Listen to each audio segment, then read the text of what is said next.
Hi, everyone. Welcome to the Fat Games Podcast, episode 2. I think part 1. We will likely break this up into a few parts like we did for the first episode. So, to introduce myself again, my name is Blair. Oh, my name is Gary.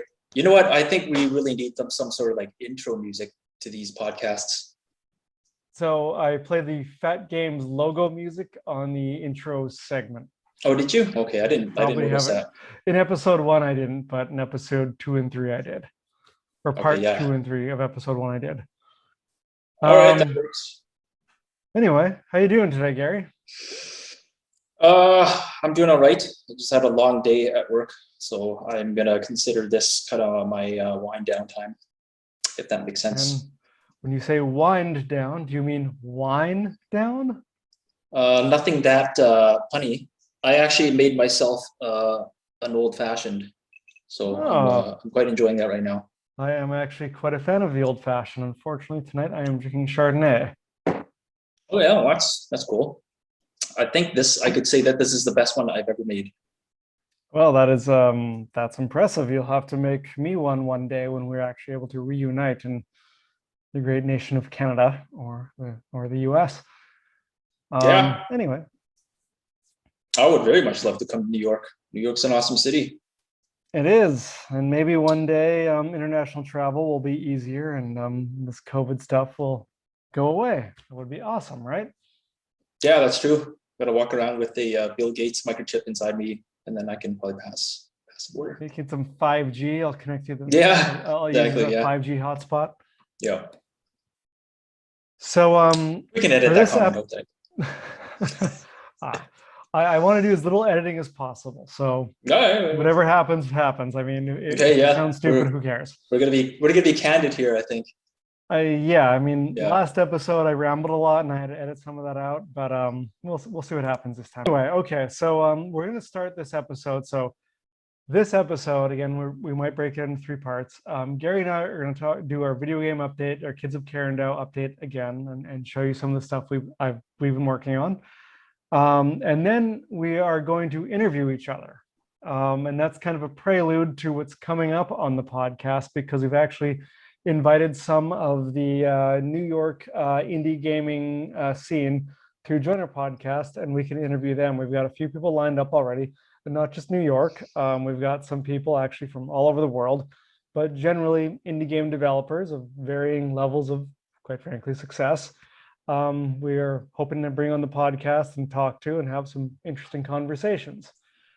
But with that said, we are still going to make sure we show our viewers or listeners rather, how we're progressing on Kids of Karendow, and but also make sure you guys find something interesting along the way that didn't make any sense, but whatever. And we're going to continue along with some type of music component towards the end, whether it's Kids of Karendow music or if it's any of your guests' music. We'll be playing something regardless. So I am going to, again, share my wonderful screen on Zoom. Unity. So last time you joined us, I was working on a boss, and that was the Lucky 13 boss. I've mostly finished that. So this time I'm going to show you what's called Shadagoya Forest, which is where the second resistance base is in the game. And there are some best practices that can be followed for creating forests in 3D games. I don't really know what they are for 2D games. So this prefab ended up being massively huge. It's actually over 100 megabytes. So I got issues when I was checking into GitHub. I actually had to use the large file extension when checking this in. And saving it takes between 5 to 8 minutes. And again, my laptop is very old, so I'm sure on a newer laptop that would not be an issue. But I'm going to show you this region of the game. It is actually a pretty important part in terms of the story. It is taking forever to load. If I am... Did you click load? Do you see the spinner thing? It's trying. I'm just trying to be a jackass. Yeah, maybe we'll edit that out. I don't know. Have any jokes, Gary? No, Oh, you suck. you swallowed.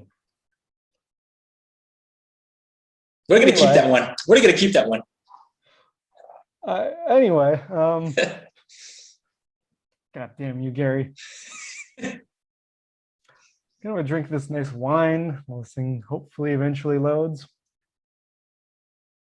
Is it not loading because I guess you were saying it's 100 megabytes. Maybe that has something to do with it, and the fact that we're streaming, so the resources on my computer are kind of constrained.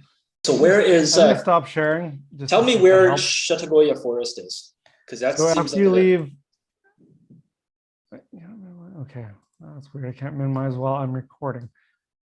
Shadagoya Forest is immediately after the resistance base caves. So you come out in this forest, you follow a path up to Rachna Delta, and then if you remember, oh, it just loaded. All right. Nice. Hey, I see your cat in the background. Where'd he go? Oh yeah, he's on the counter.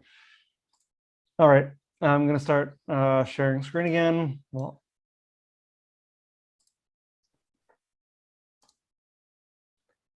all right, so this is Shadagoya Forest, and Gary and I were just talking of the portion we edited out. You come into this forest as you're running away from an invasion from Karendow troops, from basically military troops chasing after you because you were in the resistance base. So you leave the resistance base, you go through these caves, and you come out in a forest. And this forest is actually supposed to lead you to another resistance base called Rachna Delta. And Karendow troops have already made aware of the existence of Rachna Delta and have beaten you here. So there's a small entry like forest area that you walk up to, and then you come up on these flaming trees and debris. And this is where you, and Rachna Delta is supposed to be through this, but you never actually see it because it's been completely destroyed. And this is where you meet Misha, and this is when Misha joins your party. Is this the same forest in the original game, or was that a different forest that we had in the original game? No, this is brand new. I mean, there was no Shadagoya Forest in the original game. What forest was in the original game? There was Segregin, and there was the Segregin Forest, and there was the forest leading between the border town of Kessel, which we totally stole from Star Wars, and Delahar. What was that forest called? We didn't give that one a name. It's not that I remember. Maybe it was Segregin. Maybe it was. I can't remember. Okay. I guess you don't. I don't. I'm sorry, G. Do you? We can edit all that out. Do you remember? Yeah, I do. Oh, okay. So what Gary's trying to reference is Segregin Forest was the forest that you go into between Karendow, or between Kessel and Delahar, between nations of Karendow and Athalar. But Gary is referencing a forest that we called Forescan Forest. Not Who named that one? It was Phil. Okay, so it wasn't us. Okay. Cool. No, it wasn't us. I believe that was Phil. We removed a lot of the sexual references from this version of Kids of Karendow. So anyway, back to Shadagoya, which is very Japanese. So there's a cutscene here where you meet up with Misha. She joins your party. She tells you what happened, and the Karendow troops are still in pursuit. So then there's this other region, or other area of the forest, much bigger, that you were running through. So you start up here, and I'm going to zoom out so people can see how big this actually is. You're going to make your way from here all the way down here, and that's when you hop on a canoe. And there's this whole fog stuff, like this just because on the canvas, this will appear over top of you. So the fog's rolling in, and all these red dots you see on the map as I zoom in are these drones. So maybe So I'll I actually take it those are the baddies that you these fight. are the baddies. They don't fight these. There's gonna be enemies in here as well. They're not in yet. Oh crap! I have to remove the event, but whatever. So and we remove the map object. Okay, come on. Which one of them? So they're just basically props on these drones since you don't fight them. No, they move around, and if you walk into the area of the light, it's like one of those. A lot of how games when you're trying to like be stealthy, and if you get Oh, caught I by see. something, Okay. you have to restart. So this is the stealthy area of the game, where if you get caught by one of these drones, you have to restart. And there's gonna be two different areas. So there's a bunch of drones, like there's 14, I guess. I didn't realize they added that many. Because the quiz, so that if you get caught by any of the drones up here, you get returned to the entrance. And I break it up and you get caught by any of these drones down here, you get returned to roughly here. And the quiz baby, which is down here, asks you how many drones will send you back to the entrance. And the answer is 1, 2, 3, 4, 5. So if you are listening to this and remember that answer, there's the answer to the quiz baby's question. Yeah, that'll also end up on some Russian game or Chinese site. You never know. Yeah, what are those? What do you call those? Those game cheat sites. Yep. So and there is going to be enemies in here too. They're not in here yet. They still have to. They're kind of. Some of them are actually palette swapped enemies from earlier in the game. We're going to put more Pandaka troops in here, and some other giant rat enemies. But they're also going to end up in the overworld as well, which is why they're not in here yet. They're scheduled for next sprint to get completed. Next sprint. Do you think people know what that is? Know what that means? Okay, so if you're looking at, yeah, you're right. They don't. Well, first of all, if you were an agile game developer, an agile developer in general, or a software engineer who's familiar with agile methodology, you'll know what that means. So this is not directed towards you. But for those of you who don't, when you're working on a project, any project, doesn't matter what it is, it doesn't have to be IT or game related or anything. Just if you're doing a project and you want to like track progress, you can set up a number of tasks that you want to achieve in a specific amount of time. Usually though, a sprint in agile methodology is between 2 to 4 weeks. And you're trying to achieve those goals or finish those tasks. And the thing about agile is it's supposed to be agile. If you don't, you can like then pick it up again another sprint. And so on and so forth. You can sort of break up, and these things are typically called user stories or just stories. And these stories basically equate to tasks. And I don't know if that's making much sense, Gary. Does that make sense? For all you kids listening, I am so sorry to put you through that. Anyways, let's move on. Okay, that's a great response to that. We don't really need to, we don't need to go in more detail. Okay, Gary. Well, that's all I've been working on.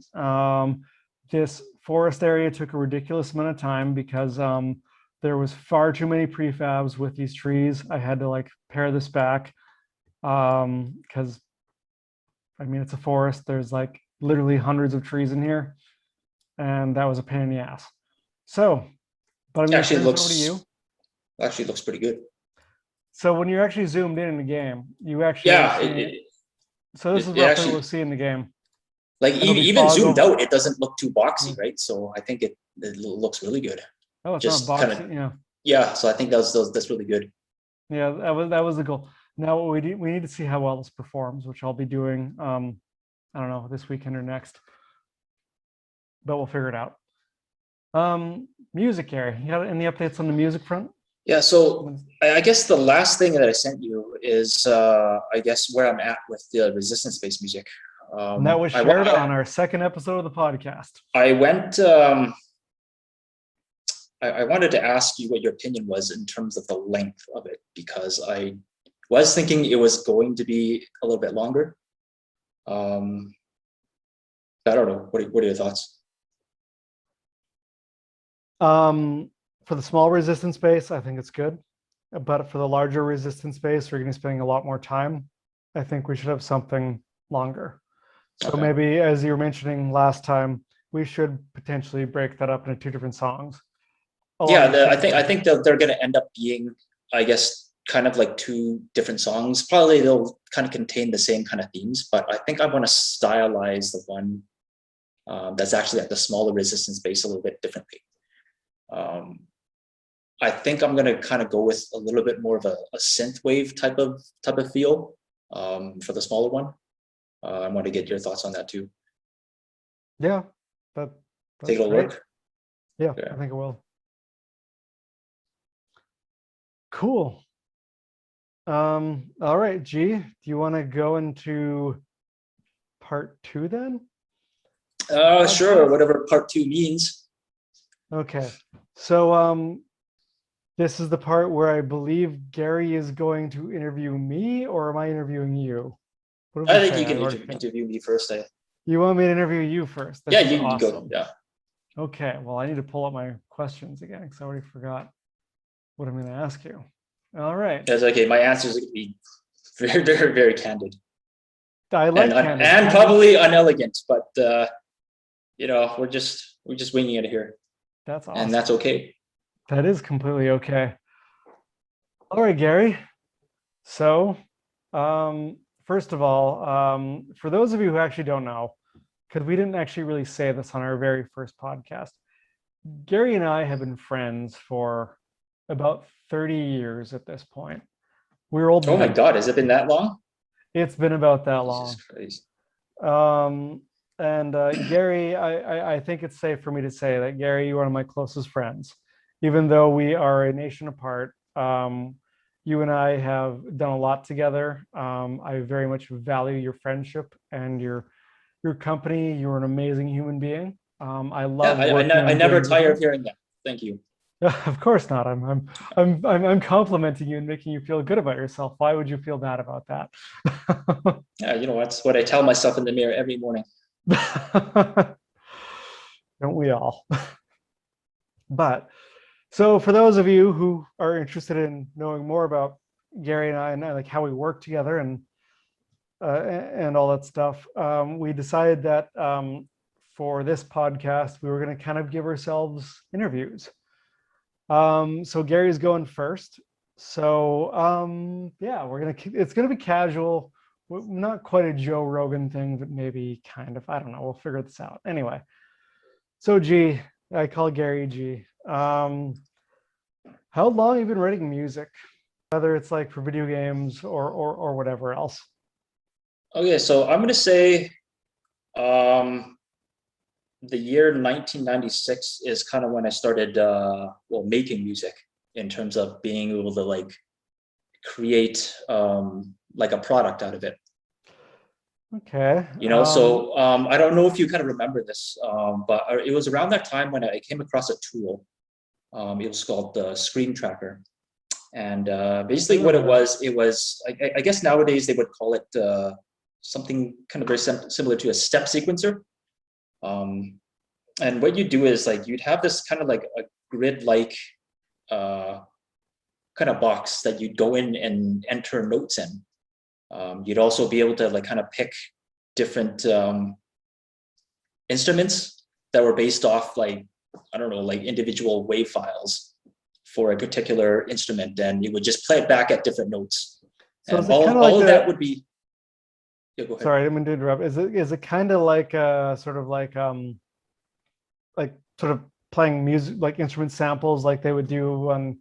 I'm gonna screw this up entirely, but the Super Nintendo and how they played instrumental samples for a lot of the. It's very, very similar. Yeah. Like basically these files would just contain, I guess, information on like when to play notes, as well as these little kind of samples themselves. And you could tweak the samples too. You could like pitch shift and shift them and stuff. Yeah. And so you could save these things. You can, export them to other file formats and stuff. So that's kind of how I got started actually making music. Cool. So you like anything prior to that, I don't know. We mentioned this in kind of prior podcasts where, I'd make stuff directly in QBasic or whatever. That stuff got edited out. But so our listeners don't know about that. But yeah, keep going with that. Okay, yeah. So in prior to me being able to make music in that fashion, it was me making music programmatically inside a programming language.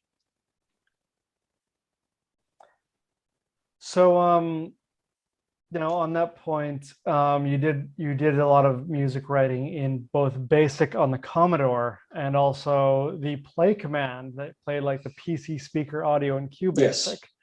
Yeah. And that was certainly before 96. And actually, was it 96 when you got Scream Tracker and Impulse Tracker? Wow, I thought it was earlier than that. That's awesome. I think it was around that. It was around that time. I can't remember. I think maybe it might have been 95. Maybe, I don't know. Well, I mean, it's that long ago, man. Like the details starting to like mush together. Wow, that's awesome. So now you played the piano, like you were taking piano lessons since you were a little kid. Yeah, classically trained through RCM. I think I started around when I was in grade 3. Wow, what's RCM? The Royal Conservatory of Music. Oh wow. So, and I know you had a lot of encouragement from your family to do that. So I was beaten to it. Okay, well, hopefully it's not that intense, but maybe it was that intense. Wow. Do you want to edit that out, Gary? No. It's out there. People know. Okay, fair enough. All right. So, wow.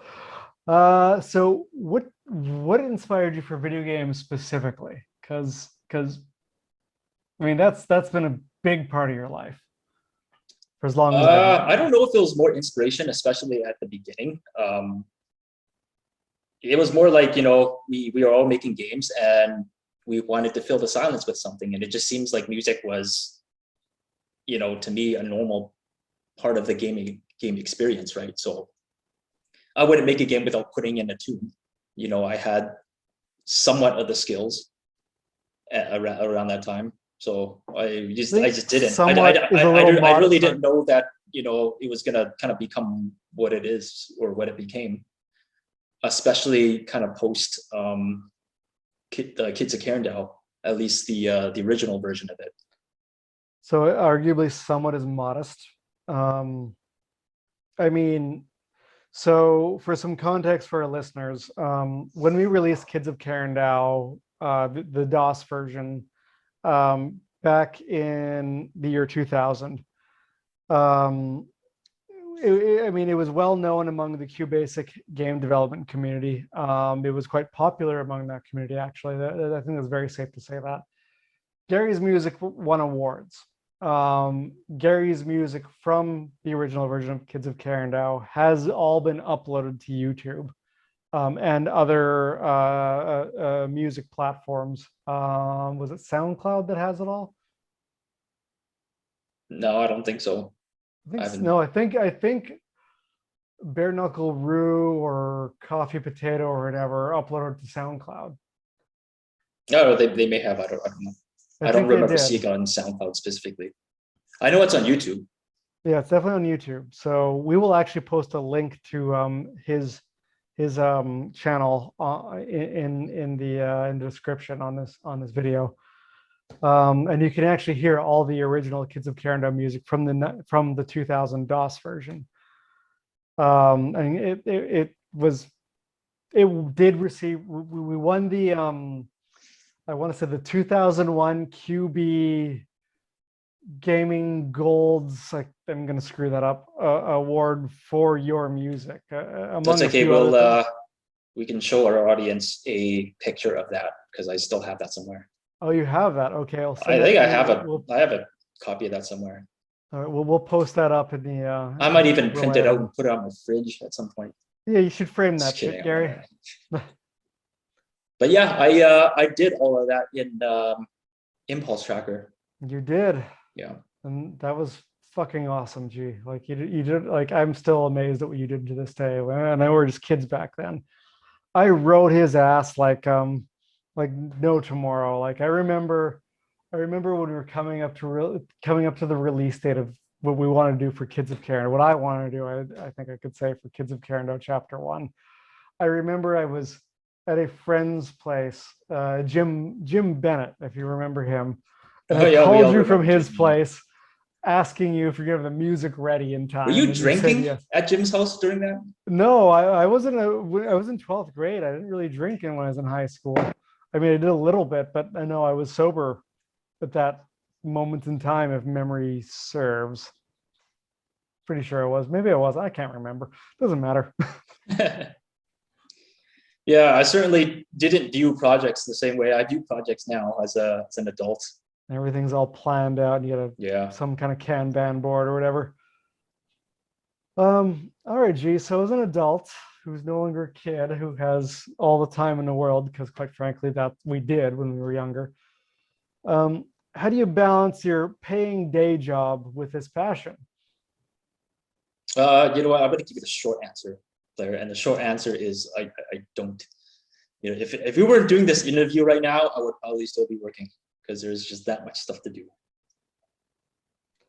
So how do you I will tell you what I do skip out on. Sometimes I will skip out on house hygiene to get time to do music. Okay. So I basically I don't clean this place until the weekend.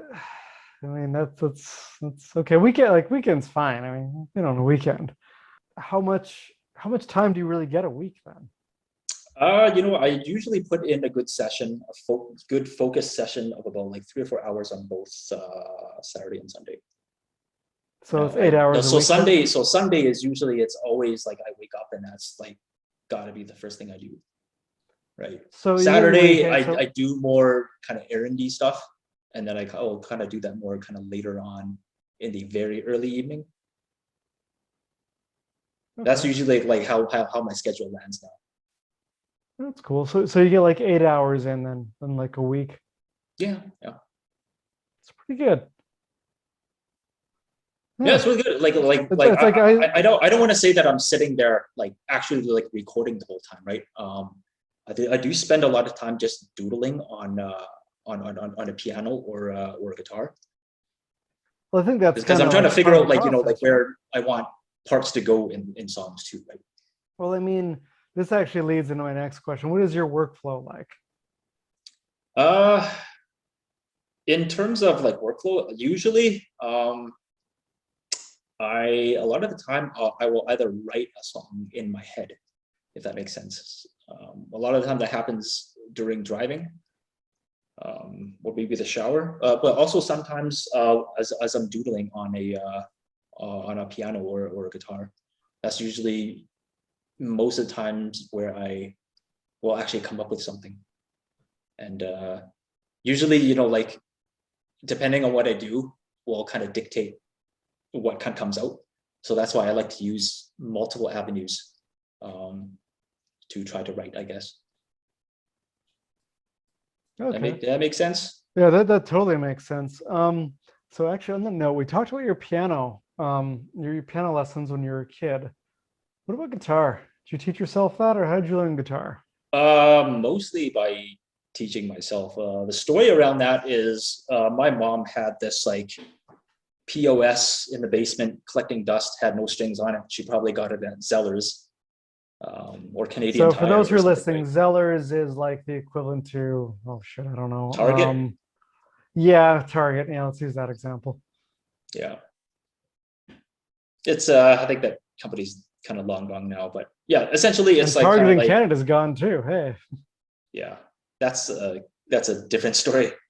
But yeah, it's they basically kind of specialize in kind of like lower end consumer goods kind of thing, especially like who would go to Zeller's and buy a guitar, right? But my mom did, and yeah, it was sitting in my basement, no strings on it, collecting dust, and I decided, hey, you know what, I'll just I think that was Revenue Canada calling me, wanting to arrest me. So I just I had to decline the call. You didn't file your taxes, Gary? Oh no, it's a common scam that they have up here. Oh, okay. Oh, shit. Where some random person, probably in India somewhere, will just kind of call you and say, hey, I'm gonna come and arrest you unless you give me your credit card number. Right. and we'll claim to be the IRS or something. Or the IRS or CRA or whatever. Yeah. So where was I? Yeah, so there's this like basically this broken down guitar in my basement that was collecting dust, and that was around the time when I was listening to a lot of like kind of rock type of music. So I decided to like go and grab some strings and throw them on, clean it up. Didn't really know what to tune it to, but I got creative. I had a set of encyclopedias. So I basically went to the guitar section and told me exactly how to tune it. So I did, and then somehow I came across, a couple tabs, and I just kind of learned just like that, just by figuring it out. Wow. I mean, that's really cool, Gary. I mean, that's actually incredibly impressive. So what tools do you use to actually create the music electronically for games or whatever? So what I use now, I've actually just recently made a switch to Ableton Live. Don't know what that is, I but don't know please if explain anybody that. knows what that is, but yeah, it's what they call a digital audio workstation. So it's basically just recording software. So do you actually record like real samples with it, or how does it work? I mostly use MIDI with software samplers. I don't know, they call them VSTs, which is called let's call them virtual instruments. I think that's an easy concept for people to understand. Okay. So it's like a library collection of like a crap ton of WAV files that are pre-recorded for, let's say, like every key on the piano. They'll record it like Oh, wow. at different speeds and loudnesses, and it'll just kind of like bundle all that in, so that anytime you play it's again on like pre-recorded samples that you can actually. Oh, wow, that is. Yeah. Okay. So you know That's how really cool. before I was talking about Scream Tracker, where it would play one Yep. sample, but they'll play it at different speeds to get different kind of notes. Mm-hmm. It's really sophisticated nowadays, where they'll record the same key, but they'll record it at different loudnesses. They'll record every single note. They'll have different articulations, and they'll bundle all that up into a kind of like a machine for you to kind of use. So you no longer need to use a computer to change like the pitch and the speed of a sample. You actually have that already pre-recorded for you, so you can actually get a more natural sounding sample. Yeah. That's awesome. I actually had no idea. Like I think like a lot of this came out of the producers needing to quickly mock up an orchestra kind of thing, right? And you know how expensive it is to like bring people into a studio and record, especially when you talk about like a full-fledged orchestra, right? And now in times of COVID, you can't do it's that really at all. difficult, right? But there's lots of tools out there where all this is kind of bundled up into a library that a composer can use to just like quickly mock it up, and just kind of create, so that they only really need to bring in that band once into orchestra, do a session, and then they'll be done. So it's very, very useful for film. Wow. I mean, that's awesome. Like I've actually learned more from I know we're interviewing each other, but this I wish I asked you this a long time ago, because this is actually really interesting to hear, because I didn't know. Wow, that's cool. Which artists inspire you? Like, where do you get your inspiration from? I think kind of in different stages of my life, I kind of get different inspiration from kind of different things. Like, I think especially when it comes to gaming music, I definitely have been inspired by, the Final Fantasy, Chrono Trigger, Secret of Mana kind of era of music. Is there a specific artist that inspires you, or is it just like individual games that? I would say with both, but I am a big fan of, I'm going to butcher their names. We will just say the composer of Final Fantasy, the main one. And which one? Because I don't know if it's, I actually don't know if it's been the same one for all of them or not. It has been. There's been a principal composer. Yeah. Well, especially in the earlier eras of Final Fantasy. I think lately they've kind of been using other ones, and they've been, I guess, using that same one just to kind of do certain tracks, but not he. I don't think he's doing like full soundtracks of any of the later ones anymore. I'm not 100% sure on that, but it was kind of around that era they used a principal composer. Okay. Yeah. Karen, I was hoping to say Phantasy Star because Phantasy Star 4 had some of my favorite music from the old school 16-bit era. But Final Fantasy was actually like Final Fantasy 6/3, phenomenal music as well. I don't know how to kind of express this, but back in the day, I was a Nintendo guy. Blair was a Sega guy. Okay, so Phantasy Star was kind of like more of a really foreign thing to me. I think the first time I kind of came across it was when I went to Blair's house and he showed it to me. I will say this, there's an element where you should be kind of decoupling the music from the sound, because the sound itself, I guess when you're kind of looking at it from the context that it's a chipset. So it's got to be looked at as if it was an instrument, right? So obviously, put in the right hands, you're going to be able to make some really beautiful music, right? Yeah. But it's kind of almost not fair to kind of compare the content of that music across these two different, I guess, mediums. I mean, it's absolutely fair. Yeah, I entirely agree with you there. Hopefully we have a big enough following where someone's gonna like comment on this. We'll see something. I just actually hope that there's someone in there who will just go in there and just completely shoot us down, give us some that's fine. I would love for that. All right, Gary, your favorite piece of music you've ever created in all time ever. All time ever. That's a really tough one because I do have kind of personal favorites of mine. I actually really like what I think the most memorable piece for me would probably be the final credit music I did for the original Karendow. That was good music. Yeah. However, if I can interject my own preference from that, it would be the last boss music you did for that. Really? Okay. Yep. I think that was phenomenal. Again, we'll post a link in the description to all of this so anyone who's interested can listen to it. Yeah, we'll also maybe play some of it in we might play it as Kids of Karendow radio eventually. Yeah. Probably not immediately, but eventually. Yeah. So that's interesting because you've done a lot. Like you've done a lot recently, even like when you weren't making music for games, you were still making music for a while. I thought that I would say, kind of the period when I first moved to Edmonton until I started making music for Burgle's Bounty. I don't think I was doing a whole lot.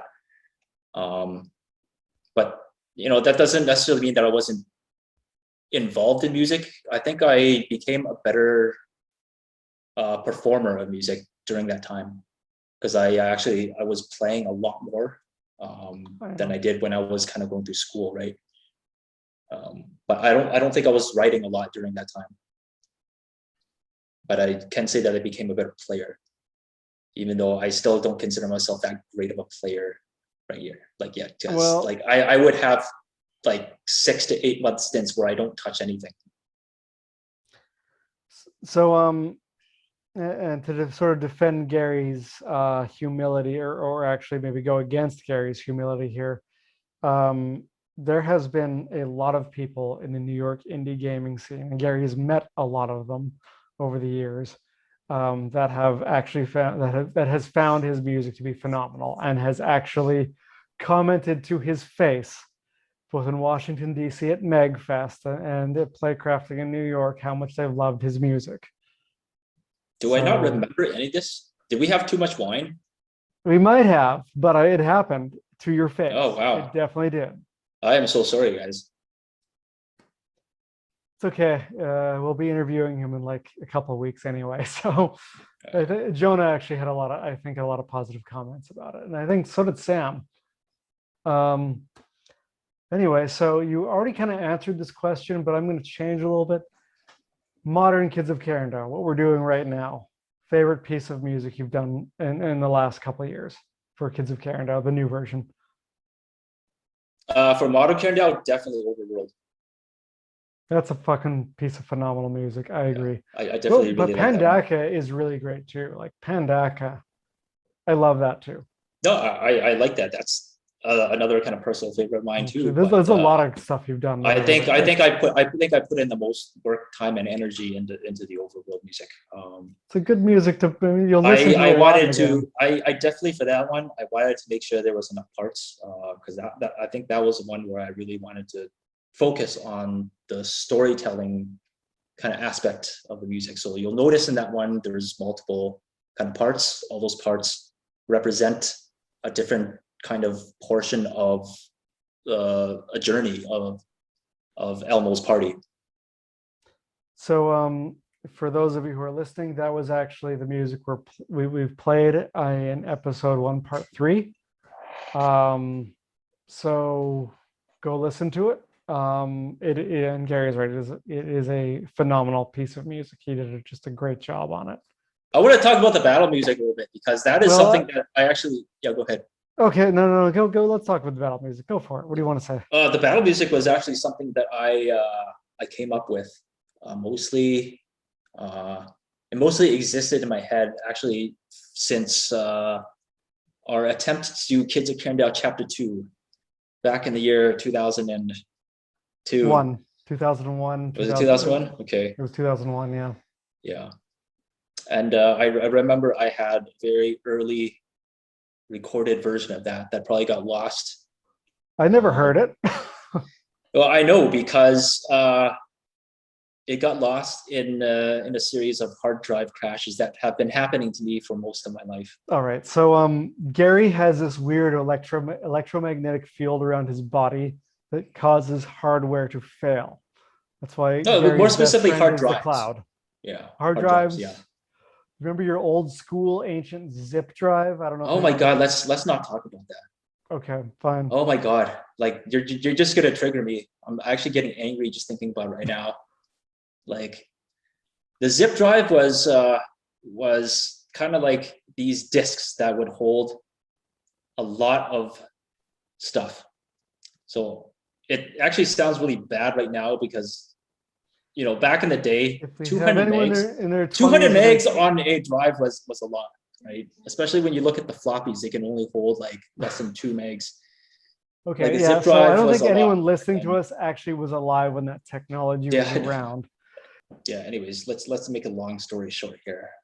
Those zip drives were mechanically weak, and whatever I put on them, I probably lost.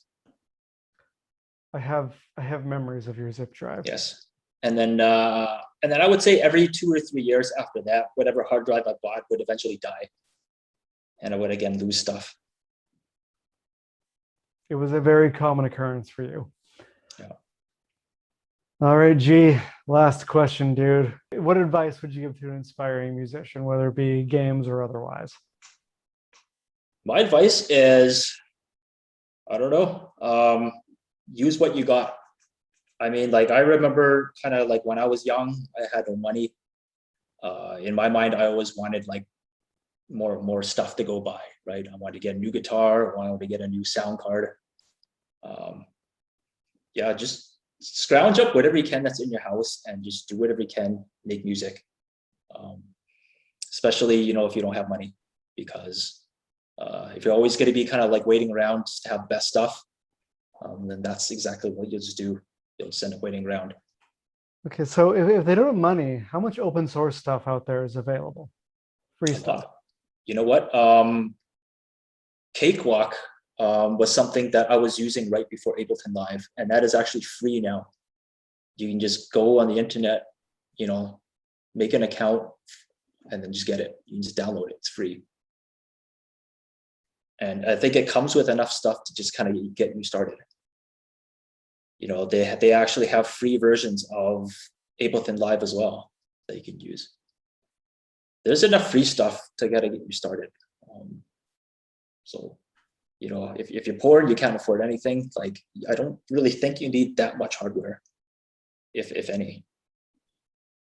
Well, let's say we're talking about a 10-year-old kid here, like we used to be. Oh man, you know what? I think the new generation is very adept at using YouTube. I think it's a very, very good resource to get you started. You can probably learn, I don't want to say everything, but you should be able to learn all the basics off YouTube. That's awesome. Gary is going to interview me. It's my turn to be in the hot seat. Okay. Let's see, what do I want to ask you? Okay, so I don't know, you seem to be very, I guess, involved in the indie game making scene. So I kind of wanted to ask you, how did you become a part of that?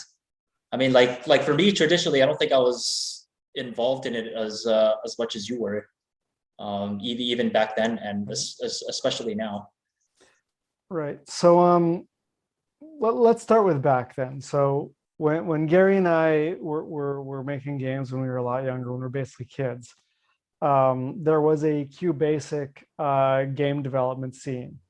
It largely existed on IRC. I don't know if anyone listening to this even knows what the hell that is. What does it stand for again, Gary? Do you know? I think it's like internet relay chat. Internet relay chat. Yeah, that's what I thought. So there was an IRC community for QBasic game development, but also a lot of it was on message boards on the internet in the mid 1990s. And I was all over that shit. Just because when I was younger, I think I had, I think it's safe to say, I was less self-aware. I was I don't necessarily think it was a bad thing. It was more self-promotion. I was much better at it when I was younger.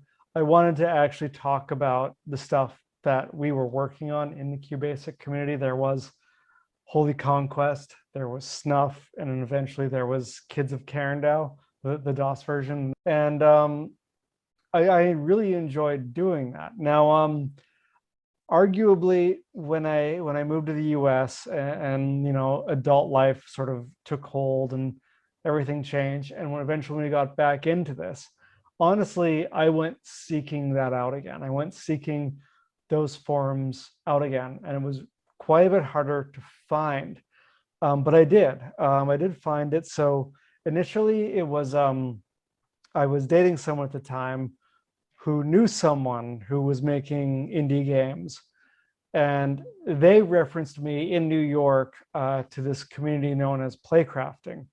Playcrafting started out as this small sort of meetup group where a bunch of indie game developers would get together and show what they were working on and get other developers to play their stuff.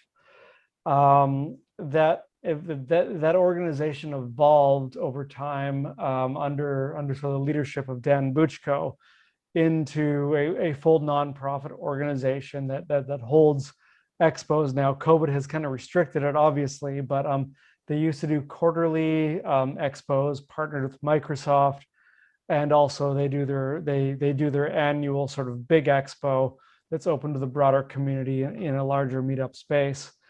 And that is sort of what pointed me in the direction of the indie game development community in New York. And through that community, I met this group of people, this group of specific indie developers who just had a co-working space. And these are some phenomenal people, and they work at a space called Gumbo. And they created this sort of community space for a bunch of indie game developers to come together, work together, learn from each other, get feedback on their creations, and have basically a very positive space to interact and create together. And I got involved in that through Playcrafting, and I met a lot of them. And I've had a co-working space with them for over a year now. And I have to say, it's been one of the best experiences in making games in my life. It kind of helped me reproduce that sort of experience that you and I, Gary, and Phil and Brad had working in or making games rather in like my basement. Yeah, you know what? That's kind of awesome. How like you're actually you have like office space, but you're actually excited to go. Exactly. Yeah, And the people there are great people. yeah. Oh, that's really cool. I never kind of knew that long form of the of you getting the play crafting. I always just kind of thought you just kind of fell into it, I but mean, I never knew how. I kind of did, but it's kind of like I it goes back to what I said in the last podcast about sort of like when you say you need to take a break to find yourself, and you're just sort of going back to relive your childhood. Um, to me, this is what it was. Like I was looking for that experience that you, me, Phil, and Brad had working on games together.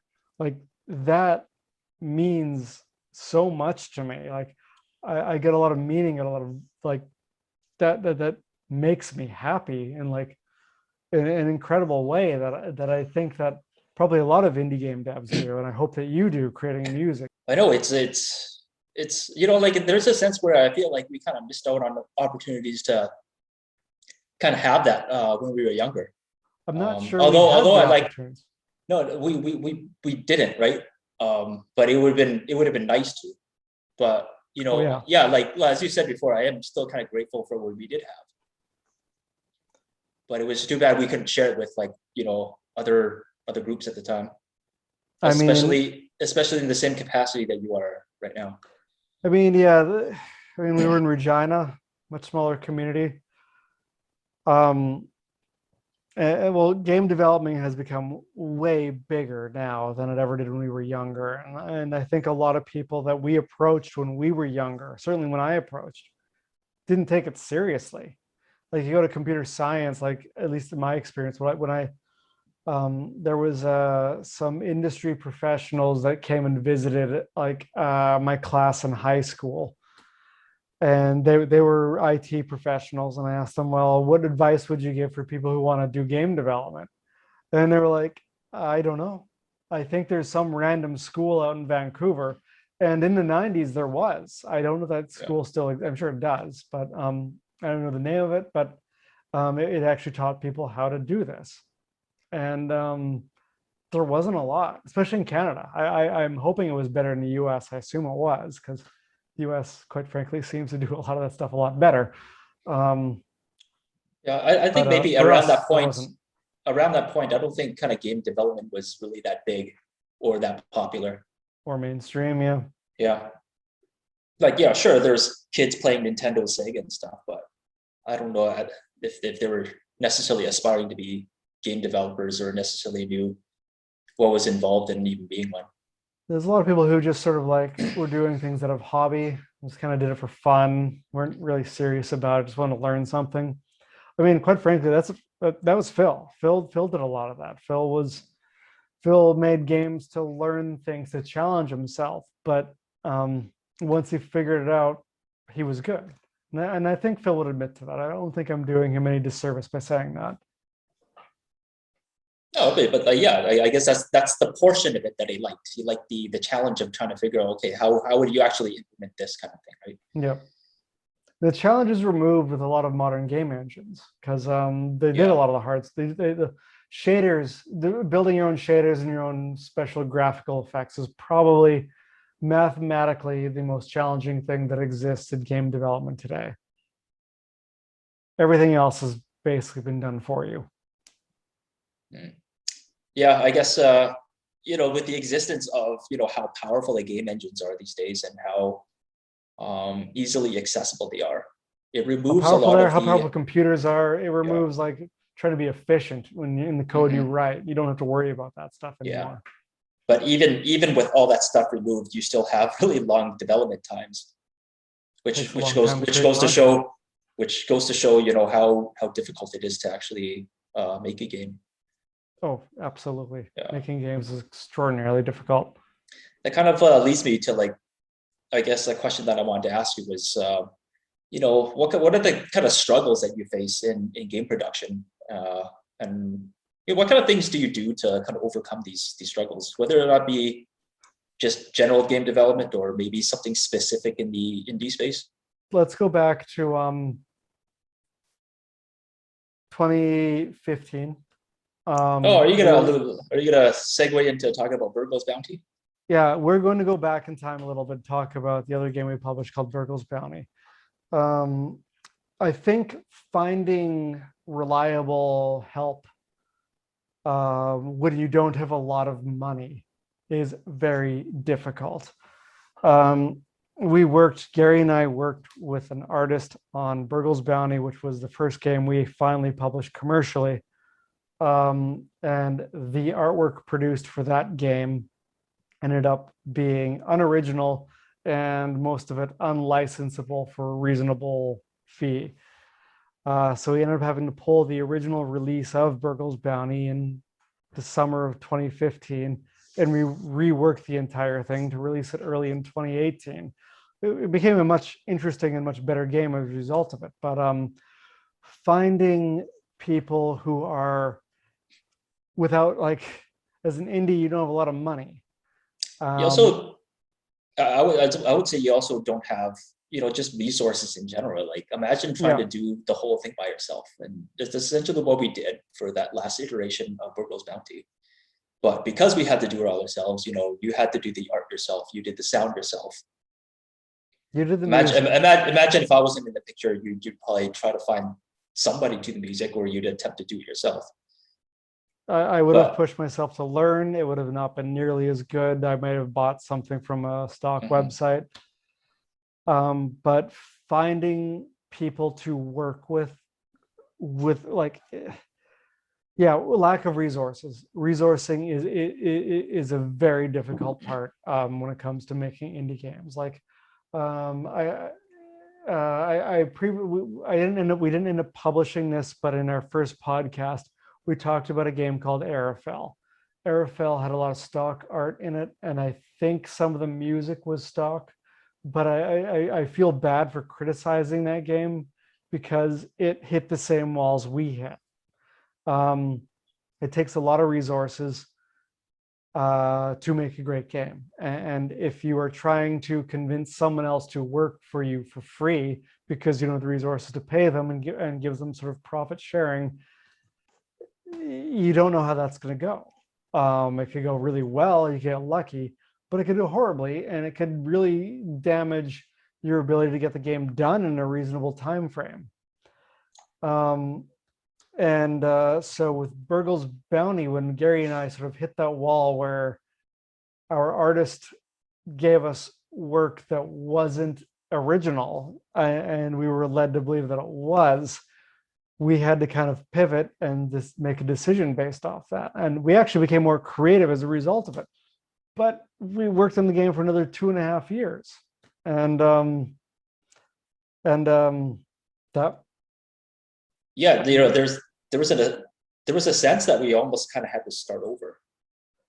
Like, we were able to use a lot, like, there's a lot of stuff that we could use, but there was a lot of stuff we had to redo. But as a result of that, we actually got more creative, because the 2.5 years we spent on that wasn't just rebuilding the same game with original assets. We created boss fights, we created a whole new play mode. Like, it wasn't just a like for like recreation with new art. We created a whole new game from that. We turned it into an opportunity, really. I do actually like all the mechanical changes that you did to the original game. Oh yeah, I think the biggest issue with Virgo's Bounty is the challenge. If we went back and wanted to re-release that, we would need to sort of really rebalance that. But it ended up being a better product as a result of that. Now, to sort of modernize, like, or sort of bring the struggle question more relevant to what we're doing today, a lot of it's the same. So Kids of Karendow is a much larger project than Virgo's Bounty is. And I've done a lot of the artwork. My brother did some, but we've had to bring in external help. And the number of artists we've had to bring into the project already is, to me, kind of phenomenal. Um, I mean, you hear this a lot. Like, doesn't really have anything to do with games, but it's like finding good help is hard to come by. And like, like if you It's want to always, if you pay them, they will come. But no, actually, that's not true. If you pay them, they might still suck and not be interested in engaging long term. We've got great relationships now with our artists, but it took a while to get there. And unlike a few years ago, we do have some financial resources to allow for us to actually pay people. Imagine if we were doing this without paying anyone. Like this game would never get done. Like it would be 20 years, like you were saying previously in the last podcast, which was also, I think, edited out. But Gary was saying that we would be done the game in 20 years. And that's it sadly still could, true. it still could be. No. It's getting done much sooner than that. Scope creep. No, not allowing for it. For any indie, this is a huge challenge. I don't think there's a good answer here on how to fix it. It's a struggle. It's a big struggle. Yeah, I completely understand. Like, like I think for us, me being just kind of like a dedicated music guy, it's kind of like a facet that we don't necessarily worry about a lot in the same sense that like we're worrying about the art a lot, right? But let me ask. I can imagine other developers struggling on that front. Oh yeah, I mean, audio is a huge thing for game. Like I'm grateful and lucky that we are partners in this. Like you're not helping. You're a partner in this. You're in this with me together. And I don't think a lot of people have that. I know as a fact that working with the people in Gumbo, the relationship you and I have is unique. And it's not just unique in that we get along, it's unique that we are friends of 30 years and have been doing this forever. That and the fact that we get along and seldom, I mean, we disagree occasionally, but generally you and I have a very positive relationship. I think it's because we're weird people. We're both kind of weird people, and that works for us. That's certainly true. Works for me. I don't know. Oh, it works for me. I love your sense of humor. I know. I never tire of hearing that. No, of course not. Gee, what else you got for me? Let's see. What do you get most out of making games? Do you feel that it's just game making, or do you like, the creative process? It is like, I mean, this is like a loaded question. Everyone, so let's take the world today as an example. We've got COVID. In the US, we have like a very unique and kind of troubling political climate. And that seeps into everything. It seeps into your outlook on the world. It seeps into your day job. It seeps into culture as a whole. How do you escape from that? Like some people play games, some people watch movies, listen to music, read books, whatever. For me, I get out of that difficult headspace by making games. It takes me into a space that makes me truly happy. It's a true passion. It means the world to me. It always, quite frankly, when we're kids, it always has. But as an adult, it's a creative outlet. Not only do I get to like write code, but I get to write stories. I get to kind of design, if you will, sets for like as you would in a movie, except it's in a video game. It gives myself a creative outlet that gets me out of the reality of today into a space that I lose myself in and have a lot of passion in creating. You're creating a world, you're creating an experience, something that I find fun, something I hope that others find fun once this game is fully available to the public. It is a very important outlet and passion that I have, and I hope I will have until the day that I die. That's awesome, Blair. Did you feel the same way, I guess, even back then when things weren't seemingly as heavy as they have been, I guess? Probably mostly because we're adults now when we're a lot more receptive to that kind of stuff. It's always been about this. It's always been about passion. Well, I think it's fair to say that, growing up as kids and kind of going through adolescence, that, we had our own struggles then too. And, yeah, did the game making kind of serve as an escape? Yeah, it did. Yeah.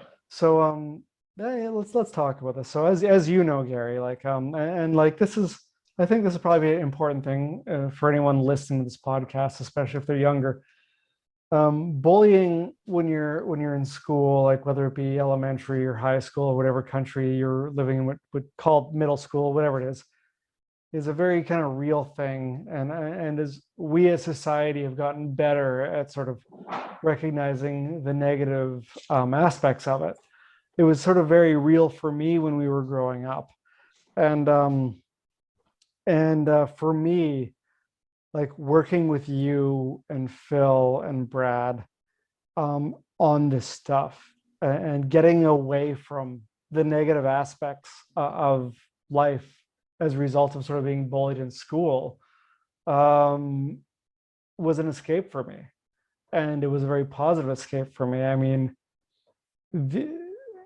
as I said, like previously, like looking sort of for this community and sort of recreating that sort of environment that I had when we were kids is very important for me because it's a safe space.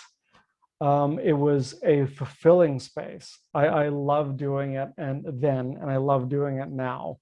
And it's always been that for me. Yeah, so it's not like kind of going out into the world and kind of having anxiety over what other people are going to do to you kind of thing, right? So you talk about bullying. Do you want to tell me any bullying stories back in the day? Oh man, I was bullied a lot for playing video games, and it's so interesting because now there are like basically professional sports networks for people who are really good at certain video games, and to be bullied about having that kind of passion today is probably or back then is probably alien today, which is like a huge difference. I think you would agree. Do you want to tell me about the time when some other kids tied you to a pole? Fine, I'll share that story. When I was in 8th grade, I can't remember exactly all of the details about it, or I've blocked them out or whatever. My arms were it was fucking Canada, so it was cold at recess. So to keep my arms warm, I pulled them inside the sleeves of my jacket and had them close to my body. So my sleeves were like, flailing around, and someone pulled me over and tied up my sleeves so I couldn't get my arms back out of the jacket.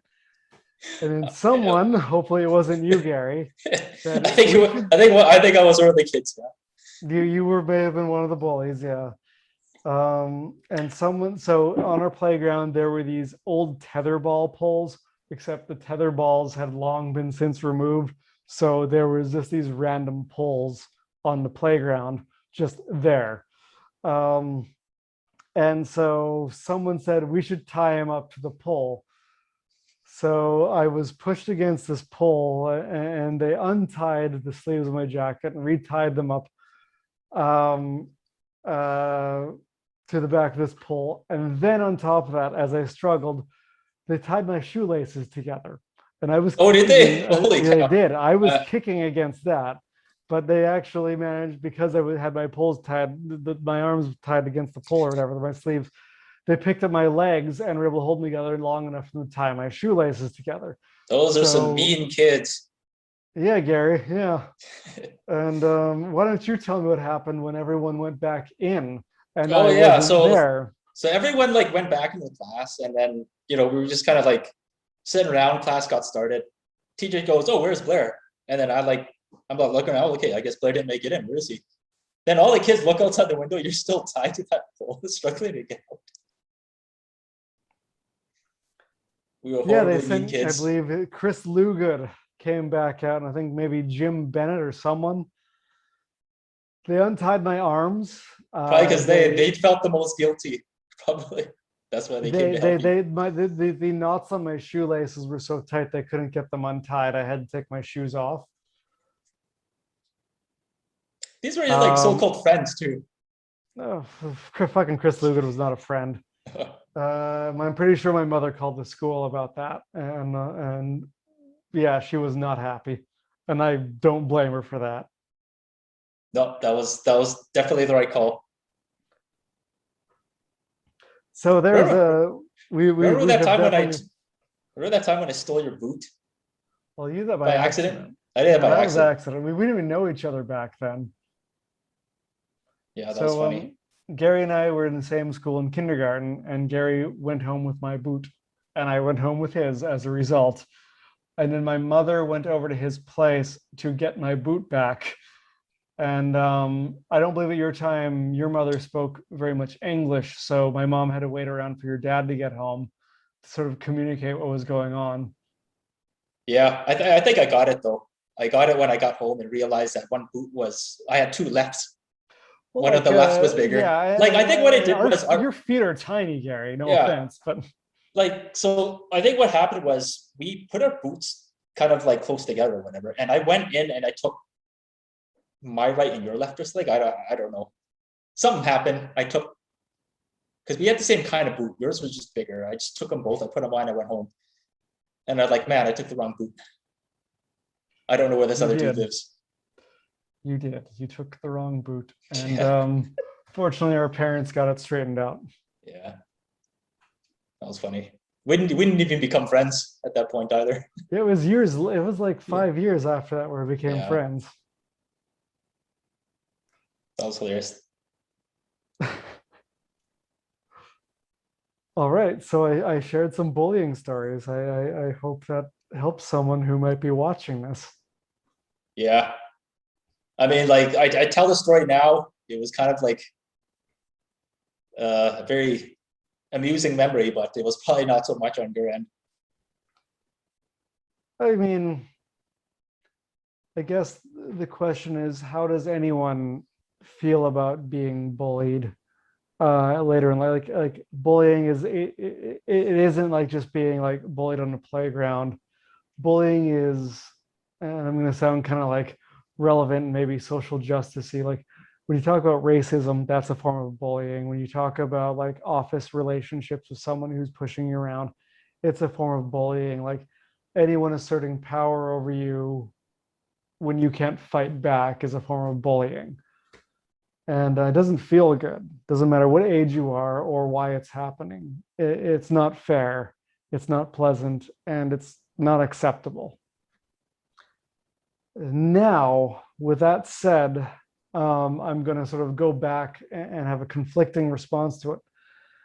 Being bullied as a kid has made me a stronger adult and made me better suited to deal with those situations. When I encounter bullies as an adult, I fight back. I've told people at my current employer, I almost said their name. I've told people at my current employer to fuck off when I felt like I was being bullied. Like I'd literally use those words and they would back down. So do you think it's under their own, bullies collapse when you fight back? So do you think there's an element where, I guess it's the healthy thing to do would just try to shut that shit down as early as you can? No, I think the healthy thing to do is find a way to better referee bullying. Bullying is important as children to learn how to fight back against it. But what we fail as a society is how to properly referee it. Because when bullying gets to the point where someone becomes to a point of despair, the bullies won at that point, and because they no longer feel society's fair and are not able to cope. And that's where we're failing as a society. Interesting. Good talks, man. I've had a lot of time to think about this. Yeah, I can tell. Anyways, let's segue back to talk about, I guess, Talking about games. games. Yeah. I guess the next question I want to ask is actually kind of not about games. It was kind of around, the creative aspect of, I guess, your kind of personality or whatever. Do you see yourself creating content outside of games in the near or distant future? I mean, there's always been a creative aspect to me. I don't see myself doing it in the near future, only because my focus is on games right now. I've always, as you know, haven't always been very engaged in writing. Um, I love writing. I love sort of creating worlds, and that's sort of what making games also allows you to do. I don't see it happening in the near future, just because my focus is on Kids of Karendow right now. But is it something I would love to see myself do in the future? Sure. But right now, no. I think my focus is just on games. Well, I would say near future, as in, definitely post Kids of Karendow. Like I know the next few years is going to be very heavily focused on doing this game, obviously. Honestly, once we get Kids of Karendow done, and we will, I honestly think it would be a short break, and then I'm going to be all into whatever the next game is, because I'm already thinking about it now, and I love doing this as much as I do. Okay, so saying that, how much of that whole kind of process is actual coding? It depends what your team is. I mean, indie game, if you're a small team like us, we're doing it all ourselves. And we've got a big project ahead of us, a JRPG, which is going to take several years to get done. I mean, if you want to compare, it is a small portion. Like I would say 30% of the time of the overall game development is spent writing code. The rest of it is creating content and creating your event systems. And if you have a bigger team, you have other people helping out with that. So you won't be doing it all. So an individual might be writing all the code. So all they're doing is writing code and like scripting and stuff. And then someone else might be creating like just events built off of an existing event system that they got from an asset store, or building events based off of what the original developer built for them. So I would say maybe like overall 30% of making a game is coding. Okay, so you kind of have a project management background, right? So would you say that like kind of heavily influences? No, but okay, yeah, sure. I mean, it is now and not always, but yeah, go for it. I don't know. I thought you were a project manager at work. At least at yeah, some point. I've definitely done a lot of project management work. It hasn't been my sole job, but sorry. Anyway, yeah. But I guess how much of that factors into you managing this project? Like, do you draw heavily from those experiences? 100%. Yeah. Do you see a lot of, I guess, project management style things being done in other indie games that you've witnessed? So this is anecdotal, but here is what I've seen and what I've been told. So someone at Gumbo will walk up to me and say, when are you gonna get the game done? And then I say anywhere around, I'm hoping target is 2025, maybe it'll bleed in 2026. And they're like, holy shit. It's like, I just usually tell people a year, but I don't really know. And like, well, it's like, here's my Trello board, here's all the tasks we need to complete, here's how I've mapped it out. And I mean, it's not going to be perfect because I am literally planning 4 to 5 years in advance, and things will change. But based on my understanding of how long it takes for me to build X, Y, and Z, and now that we've got good artistic support, how long that takes, this is based on my experience and the data I have. This is how long I think it'll take, and this is how I've built my project plan based off that. I don't think that's common in the indie community. I really don't. I haven't. I don't know a lot of people who've done. In fact, I can honestly say I am the only person who has mapped it out to this degree that I know of. So I guess from your experience, it's mostly been people telling you they've been sticking their finger in the wind, more or less. Yep. Yeah. Yes, absolutely. Yeah, and I think that was kind of our experience with, I guess all the indie game developers that we knew back in the day. Yep. I think there was an element Most of them where, never got anything yeah, done. Like most of the yeah. when we were kids, we got stuff done. No one else did, and that's true. Because basically, But I when they think say it's going to be done in a year, it's a year basically, yeah, it's just project could get basically it them done. thinking they gave themselves enough time, but not really.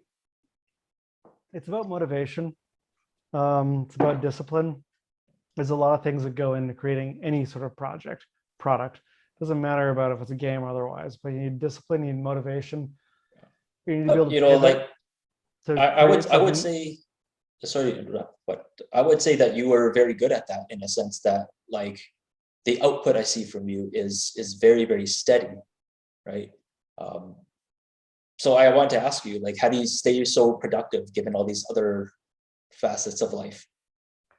I don't know. I honestly, it's discipline. Like I wake up at 5 a.m. every day to work on the game.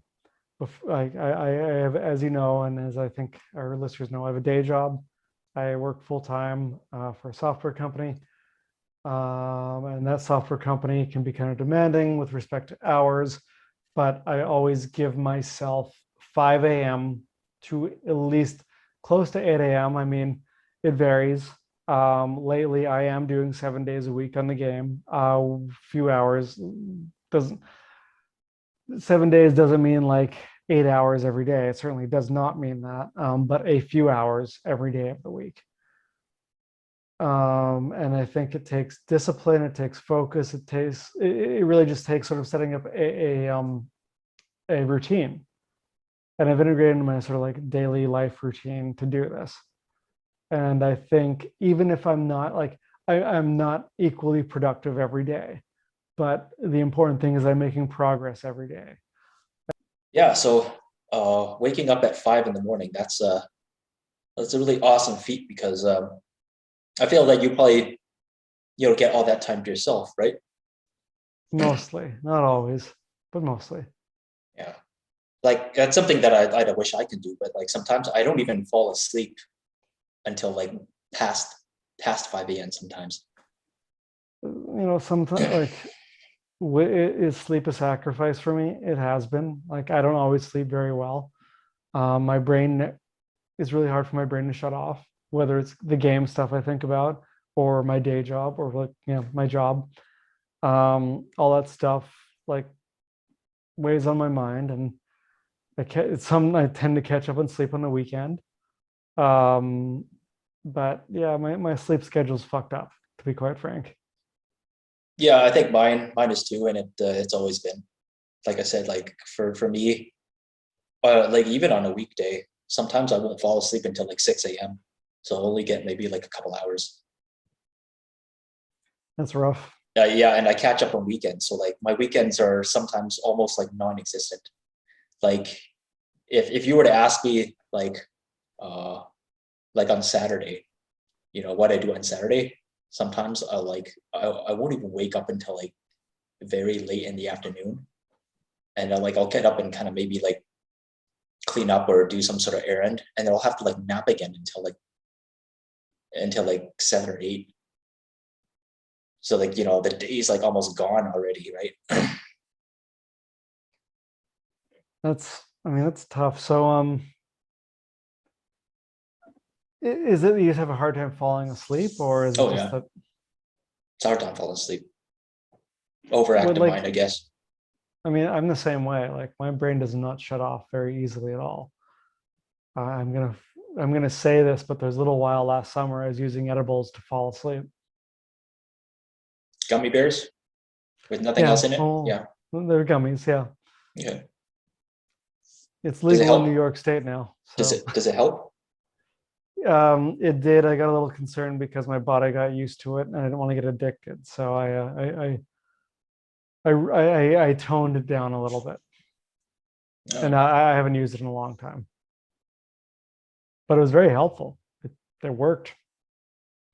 interesting. Okay. Duly noted. Yeah, so I don't know, Blair. I think that's all the kind of questions I wanted to get out of you, unless there's any sort of closing remarks. That's it for now.